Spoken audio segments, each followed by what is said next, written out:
जिससे उन्हें भी श्री हरि का आशीर्वाद प्राप्त हुआ। प्रयाग शब्द में प्र का अर्थ है प्रकृष्ट और याग का अर्थ होता है यज्ञ। इसीलिए इन दो शब्दों से बना प्रयाग सबसे पवित्र स्थान माना जाता है। प्रयाग ही संसार में एकमात्र ऐसा पावन क्षेत्र है जहाँ 3 पवित्र नदियों का संगम होता है। इस संगम का भी एक अनूठा महत्व है।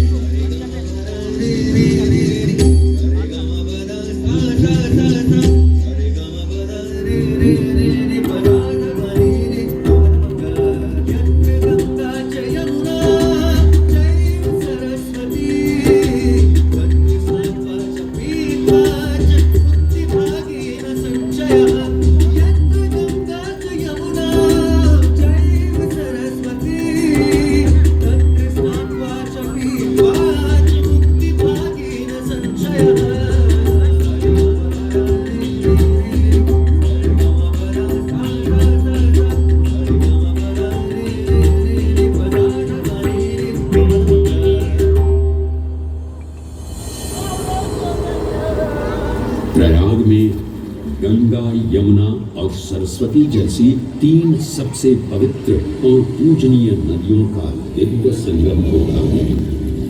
इन नदियों के संगम में स्नान करने एवं संगम का जल ग्रहण करने से मनुष्य मुक्ति का अधिकारी बन जाता है और इसमें किंचित भी संदेह नहीं है।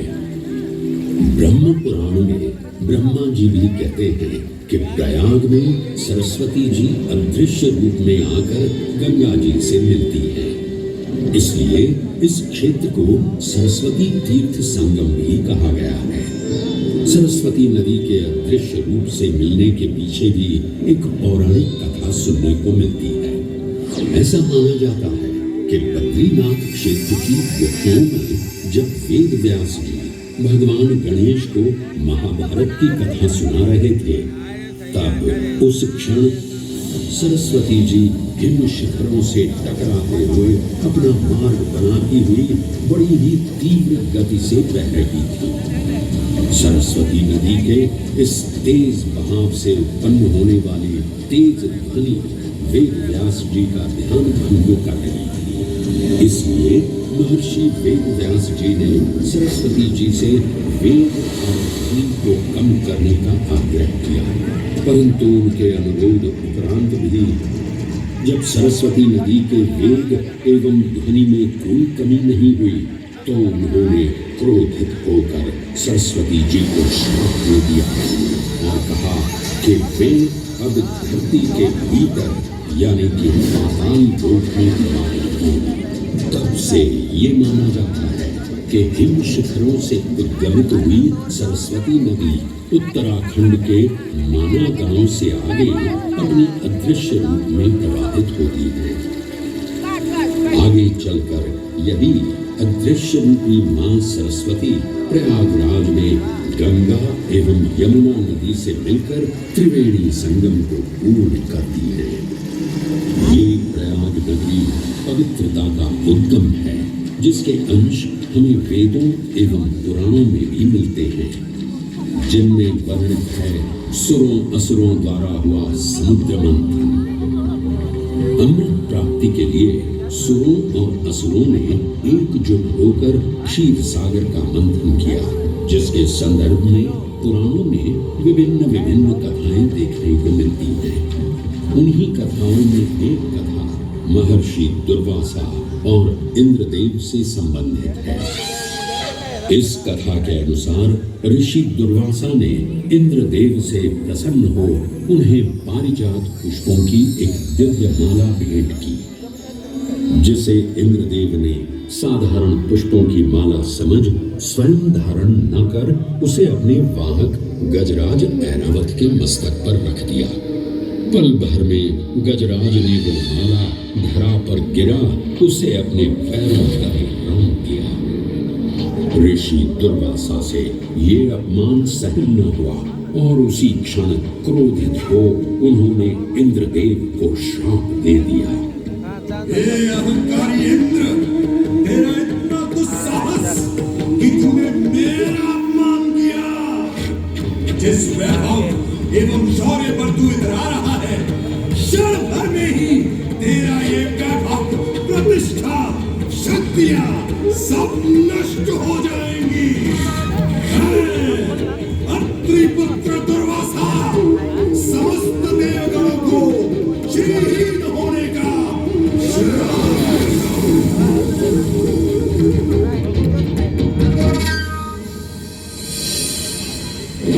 इस श्राप के परिणाम स्वरूप स्वर्गलोक से लेकर वैकुंठ धाम तक का सारा वैभव चला गया।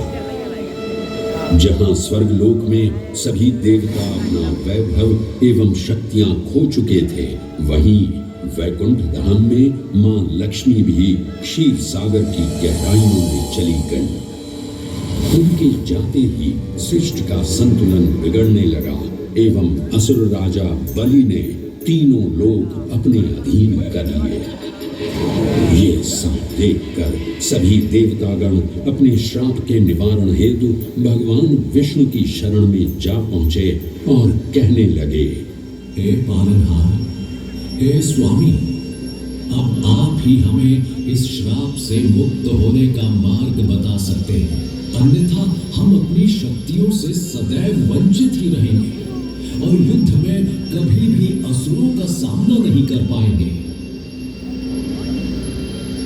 हे देवराज, ऋषि दुर्वासा के श्राप से सभी देवतागण जीवन मृत्यु के काल चक्र में बंध चुके हैं। इस काल चक्र एवं श्राप से मुक्त होने के लिए अब केवल एक ही मार्ग शेष है और वो है समुद्र मंथन।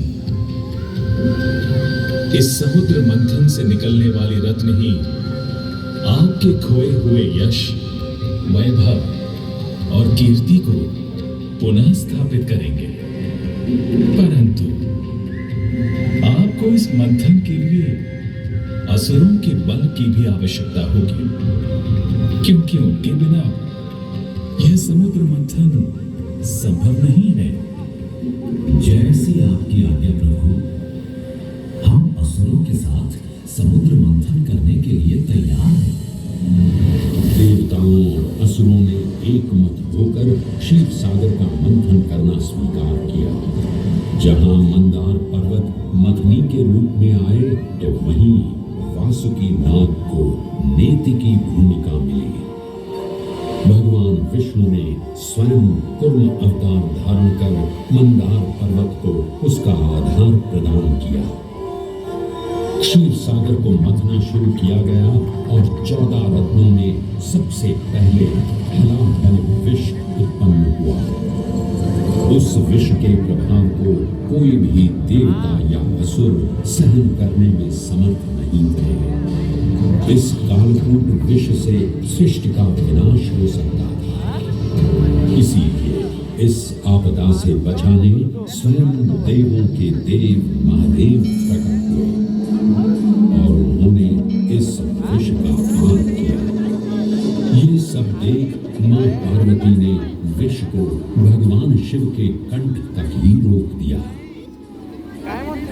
इस कालकूट विष के प्रभाव से महादेव का कंठ नीला पड़ गया और तभी से उन्हें नीलकंठ के नाम से भी जाना जाने लगा।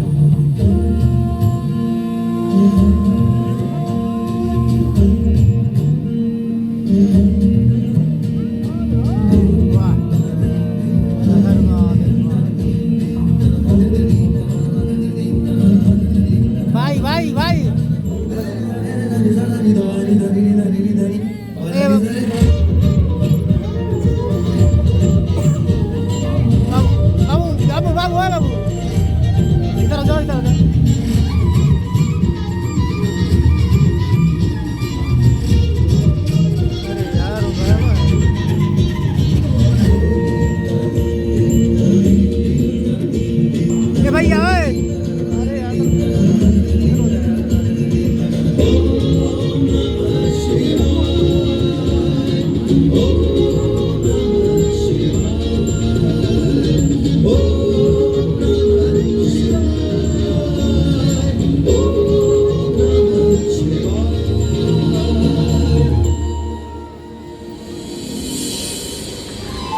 कोलाहल के पश्चात समुद्र की गहराइयों से मां लक्ष्मी का आगमन हुआ, जिन्हें भगवान विष्णु ने वरण करके अपनी अर्धांगिनी बना लिया। इसके पश्चात समुद्र मंथन से एक एक कर कामधेनु गाय, पारिजात वृक्ष, चंद्र, कल्प वृक्ष, अपार सुंदर अप्सराएं, गंधर्व, शंख, उच्चैःश्रवा, वारुणी एवं कौस्तुभ मणि जैसे अनेक रत्न उत्पन्न हुए। सभी को जिस रत्न की सबसे अधिक प्रतीक्षा थी, उस रत्न का निकलना अभी बाकी था। अंततः आयुर्वेद के देव धन्वंतरी अपने हाथ में अमृत कुंभ लिए प्रकट हुए। अमृत कुंभ पाने की लालसा में सुरों और असुरों के मध्य एक घमासान युद्ध आरंभ हो गया। इसी युद्ध के दौरान स्वरभानु नाम का एक असुर अमृत कुंभ को अपने अधीन कर पाताल लोक की ओर चल दिया। तब अमृत कलश को वापस पाने हेतु देवतागण अपने आराध्य भगवान विष्णु का स्मरण करने लगे। तदोपरांत भगवान विष्णु एक सुंदर अप्सरा मोहिनी का रूप धारण कर पाताल लोक पहुंचे, जिसे देख सभी असुर सम्मोहित होने लगे।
इसने तो मेरा मन ही मोह लिया। इसे तो मैं ही लेकर रहूंगा। इस सुंदर अप्सरा ने तो हम सबको सम्मोहित कर लिया है। हे सुंदरी, तुम कौन हो और यहाँ क्यों आई हो? हे असुरराज, मैं मोहिनी हूँ और आप ये समझ लीजिए कि मैं आप ही की सहायता हेतु यहाँ पर आई हूँ। हमारी सहायता हेतु? परंतु वो कैसे सुंदरी? मैं आपको ये ज्ञात कराने आई हूँ कि अमृत की असली शक्ति और गुण तो कलश के तल में विद्यमान है, जबकि ऊपर तो केवल जल मात्र है, जिसके ग्रहण करने से ज्यादा कोई लाभ न होगा। आप सभी इस अमृत को देवताओं के साथ बांट लीजिए। आखिर आप सभी ऋषि कश्यप के ही तो पुत्र हैं। देवताओं के साथ अमृत बांटने से एक तो आपका वैभव बढ़ेगा और दूसरा जो अमृत का फलदायक भाग है उसे आप ही ग्रहण कर सकेंगे। हे मनमोहिनी, तुम सत्य ही कह रही हो। परंतु अगर हमने ये अमृत कलश देवताओं को दे दिया तो क्या पता वे सारा अमृत स्वयं ही ग्रहण कर लें और हम सभी असुर इससे वंचित ही रह जाएंगे। आप निश्चिंत रहिए, ऐसा कदापि नहीं होगा। मैं स्वयं ही सभी सुरों और असुरों को अमृत पान करवाऊंगी और साथ ही साथ ये सुनिश्चित भी करूंगी कि अमृत का फलदायक भाग आप सभी को ही प्राप्त हो। बस फिर क्या था, भगवान विष्णु की अपरंपार लीला आरंभ हुई। जहां एक ओर सभी देवतागण विराजे तो वहीं दूसरी ओर सभी असुर। मोहिनी रूप धारण भगवान विष्णु एक एक कर सभी देवताओं को अमृत पान करवाने लगे, जिससे वे पुनः अपनी शक्तियां प्राप्त कर सकें। परंतु स्वरभानु नाम का असुर जल्द ही भगवान विष्णु की ये चालाकी भांप गया और चुपचाप देवता वेश धारण कर उन्हीं के बीच में जाकर विराजमान हो गया। तब जैसे ही मोहिनी स्वरभानु को अमृतपान कराने हेतु अग्रसर हुई, ठीक उसी क्षण सूर्य एवं चंद्रमा स्वरभानु का असली रूप पहचान गए। ये ज्ञात होते ही भगवान विष्णु अपने मूल रूप में परिवर्तित हो गए और अपने सुदर्शन चक्र से स्वरभानु का सिर धड़ से अलग कर दिया। परंतु तब तक अमृत की 2 बूंदें स्वरभानु के कंठ से उतर चुकी थी, जिसके चलते वो अमरत्व प्राप्त कर चुका था। इस तरह स्वरभानु के कटे हुए सिर के भाग को राहु का नाम मिला और धड़ को केतु के नाम से जाना जाने लगा। माना जाता है कि प्रतिशोध की ज्वाला में ज्वलित राहु एवं केतु सूर्य एवं चंद्रमा पर ग्रहण लगाते हैं। इस प्रकार सूर्य और चंद्र पर ग्रहण लगना राहु और केतु का प्रतिशोध माना जाता है। भगवान विष्णु की ये लीला देख सभी असुर अचंभित हो उठे। इससे पहले कि वे कोई प्रतिक्रिया दे पाते, भगवान विष्णु के वाहन पक्षीराज गरुड़ ने शीघ्रता से अमृत कलश को उठा लिया और अपने साथ लेकर स्वर्गलोक की ओर उड़ चले। कहते हैं पक्षीराज की इस यात्रा के दौरान पृथ्वी पर 4 जगह अमृत की कुछ बूंदें छलक कर गिर पड़ी थी और इन बूंदों से उन नगरों की नदियों के पानी में अमृत जैसे गुण आ गए थे। वे 4 स्थान हरिद्वार, प्रयाग, उज्जैन एवं नासिक है और यही कारण है कि इन 4 नगरों में कुंभ का पर्व मनाया जाता है। ऐसी भी मान्यता है कि एक दिव्य दिवस एक सांसारिक वर्ष के बराबर होता है और पक्षीराज गरुड़ की यात्रा में 12 दिन लगे थे। इसीलिए हर 12वें वर्ष में कुंभ पर्व मनाया जाता है।